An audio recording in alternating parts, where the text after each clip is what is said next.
اللہ تعالیٰ اس مقام پر ارشاد فرما رہا ہے یا ایھا الناس، اے لوگو، اور یہاں پر ایمان والوں نہیں فرمایا اے لوگو، اب سب سے خطاب ہے، اے لوگو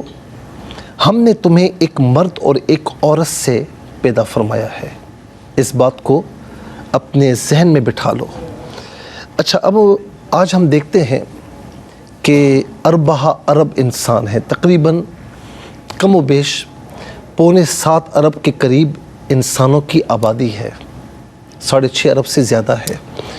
اور لیکن اگر آپ 1 صدی پیچھے جائیں تو یہ آبادی جو ہے آپ کو کم دکھائی دے گی، اور پیچھے ہوتے جائیں آبادی کم ہوتی رہے گی، یہاں تک کہ ہوتے ہوتے اس کی انتہا آدم علیہ السلام تک جا پہنچے گی۔ قرآن کریم میں کئی مقام پر فرمایا هو الذی خلقکم من نفس واحدہ وخلق منہا زوجہا، وہی ہے جس نے تمہیں ایک جان سے پیدا فرمایا، ایک جان سے مراد آدم علیہ السلام ہے، اور وخلق منہا زوجہا، پھر انہی سے حضرت حوا رضی اللہ تعالی عنہ کی پیدائش ہوئی۔ تو آپ نسل انسانی کی انتہا پر جائیں تو حضرت آدم اور حوا علیہ السلام نظر آئیں گے، پھر حضرت حوا کو بھی اگر آپ ہٹائیں تو پھر ایک آدم علیہ السلام نظر آئیں گے، آدم علیہ السلام۔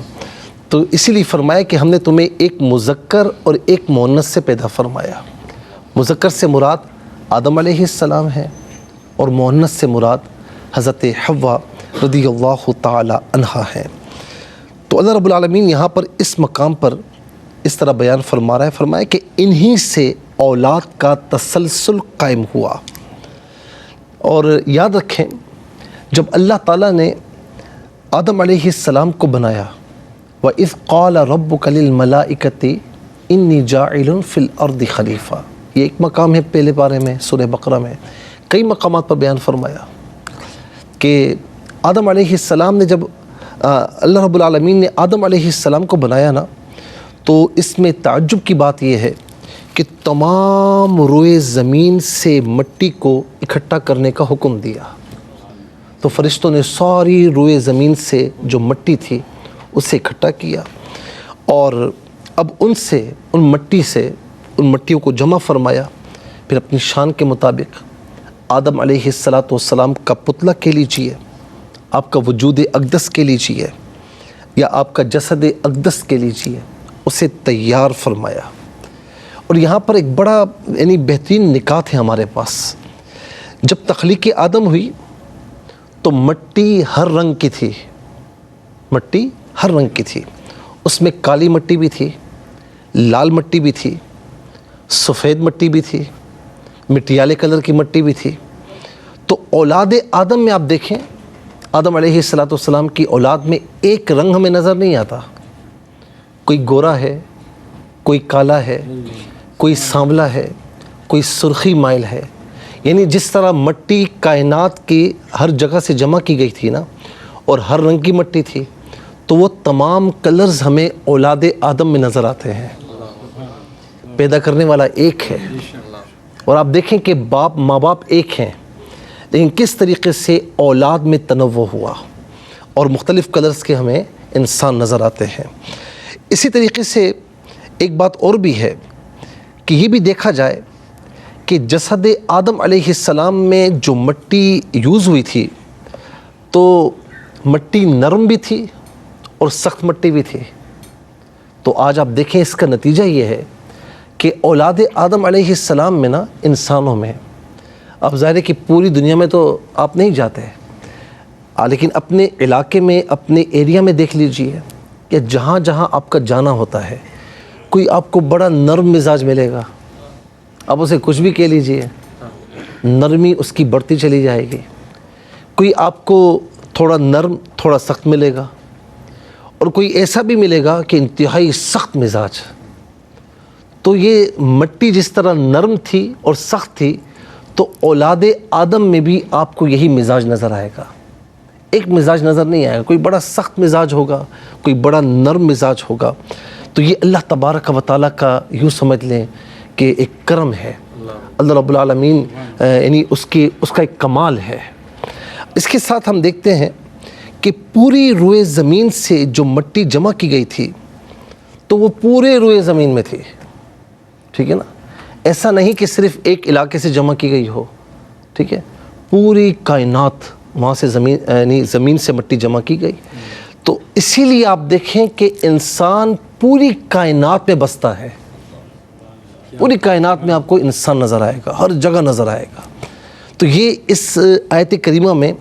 بظاہر دیکھیں آپ ایک چیز بیان فرمائی کہ اِنَّا خَلَقْنَاكُم مِّن ذَكَرٍ وَأُنثىٰ،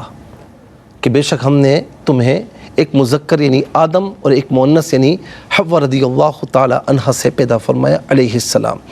تو آپ دیکھیں کہ دنیا کے پہلے اور آخری کنارے تک آپ کو یعنی فج سے لے کر انٹارکٹیکا تک یا اس سے آگے تک آپ کو ہر جگہ انسان نظر آئے گا، ہر جگہ انسان نظر آئے گا۔ بلکہ آپ ایسے مقام پر بھی چلے جائیں کہ جنگلات میں، فورسٹ میں چلے جائیں یا بیابان میں چلے جائیں تو وہاں پر بھی جہاں پر انسانوں کی آبادی نہ بھی ہو تو وہاں بھی کہیں نہ کہیں انسان بستا ہوا نظر آئے گا آپ کو۔ یہ اللہ تعالیٰ کا ایک یوں سمجھ لیں کمال ہے، کمال ہے۔ اور پھر آگے فرمایا وَجَعَلْنَاكُمْ شُعُوبًا وَقَبَائِلَ لِتَعَارَفُوا، وَجَعَلْنَاكُمْ شُعُوبًا وَقَبَائِلَ۔ شعوب کسے کہتے ہیں؟ شعوب کہتے ہیں قوم، قبائل قبیلہ، قبیلے سے ہے۔ تو فرمائے کہ ہم نے خاندان اور تمہارے لیے قبیلے بنا دیے۔ اچھا پہلے ہوتا ہے انفرادی طور پر ایک بندہ۔ اچھا اب ذرا سا یہاں پر یہ بھی غور کیجئے کہ آدم علیہ السلام اور حضرت حوا رضی اللہ تعالی عنہا، حضرت حوا کو جب آدم علیہ السلام سے ان کی پسلی سے تخلیق کیا گیا اور اس کے بعد اللہ تعالیٰ کی جانب سے ان کی نکاح کا سلسلہ ہوا۔ قرآن کریم میں ہے نا وَالَّذِي خَلَقَكُم مِّن نَفْسٍ وَاحِدَةٍ وَجَعَلَ مِنْهَا زَوْجَهَا لِيَسْكُنَ إِلَيْهَا۔ تو انسان کی یہ فطرت بنائی ہے کہ جب وہ بڑا ہوتا ہے، بالغ ہو، تو ایک وقت ایسا آتا ہے کہ اس سے نکاح کی ضرورت محسوس ہوتی ہے، ٹھیک ہے نا۔ اور یہاں پر ہسبینڈ اینڈ وائف کا جو ریلیشن ہے نا، اللہ اکبر، قرآن نے کتنے تہذیب کے پیرائے میں، کتنے لطیف پیرائے میں اس کو بیان فرمایا، لیسکن الیہا، تاکہ انہیں سکون مل جائے، انہیں سکون مل جائے۔ اب آدم علیہ السلام، حضرت حوا رضی اللہ تعالی عنہا، ان کا نکاح کا سلسلہ ہوا، پھر اس کے بعد اولاد کا۔ تو اب جو اولاد کا سلسلہ ہوا تو آپس میں نکاح کا سلسلہ کیسے ہوگا، کیسے قائم ہوگا؟ تو میرے خیال میں آپ جانتے ہوں گے کہ حضرت حوا رضی اللہ تعالی عنہا کو ہر حمل میں جوڑا پیدا ہوتا، یعنی ایک بچہ اور ایک بچی، ایک لڑکا اور ایک لڑکی۔ تو اس وقت ایک حمل سے جو جوڑا پیدا ہوتا، لڑکا اور لڑکی، وہ آپس میں بہن بھائی کہلاتے تھے۔ اور اس کے بعد اگلے حمل سے جو بچہ اور بچی پیدا ہوتے تو وہ آپس میں بہن بھائی، لیکن اگلا اور پچھلا حمل لڑکے اور لڑکی کی آپس میں نکاح جائز تھا، ٹھیک ہے نا، کیونکہ نکاح کی کوئی اور صورت نہیں تھی۔ ایک حمل سے پیدا ہونے والے آپس میں بہن بھائی ہیں، لیکن جو دوسرا حمل ہے